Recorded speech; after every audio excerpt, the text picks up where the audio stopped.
নমস্কার, আমি শ্রী সৌরভ। আগামী 18 সেপ্টেম্বর আমাদের ভারতবর্ষের সময় অনুসারে সকাল 6:12 থেকে সকাল 10:08 অবধি কিন্তু চন্দ্রগ্রহণ সংঘটিত হতে চলছে। যদিও এই চন্দ্রগ্রহণ ভারতবর্ষের বুক থেকে দৃশ্যমান নয়, তারপরেও কিছু সতর্কতা আমাদের প্রত্যেকের অবলম্বন করা উচিত।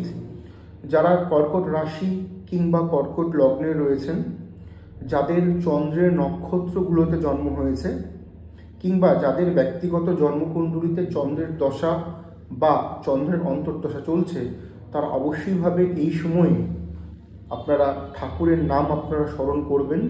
কোনো রকমের আহার গ্রহণ করাটা উচিত হবে না। যারা গর্ভবতী মহিলা রয়েছেন বা যারা হার্টের পেশেন্ট, তারা এই সময় সতর্কতা অবলম্বন করবেন এবং আপনাদের ইষ্ট দেবতার নাম আপনাদের স্মরণ করা উচিত।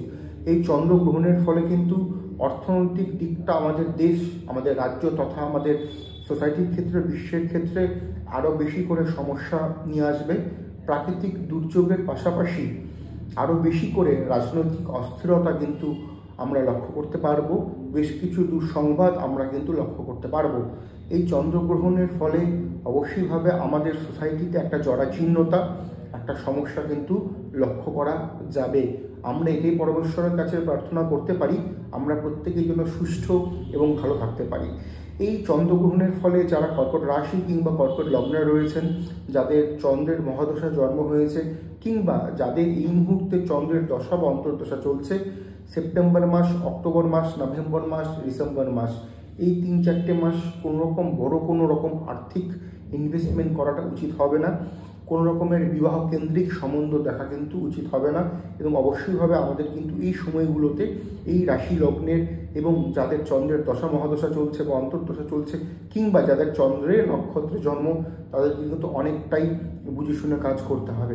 এবং ওভারঅল যে আর্থিক একটা দৈন্য দশার মধ্যে দেশ তথা বিশ্ব চলছে, সেটা কিন্তু ফেব্রুয়ারির পর থেকেই ধীরে ধীরে ঠিক হবে। এবং নভেম্বর মাস অবধি শনি যেহেতু বক্রী রয়েছে, এই বক্রী থাকার দরুন কুম্ভ রাশির ঘরে শনি, এই নিয়ে যদি আমার আগেও ভিডিও করা রয়েছে, পারলে একবার দেখে নেবেন। সেই বক্রীর প্রভাবে কিন্তু একটা জরাজীর্ণতা তো চলছেই, একটা অস্থিরতা তো চলছেই।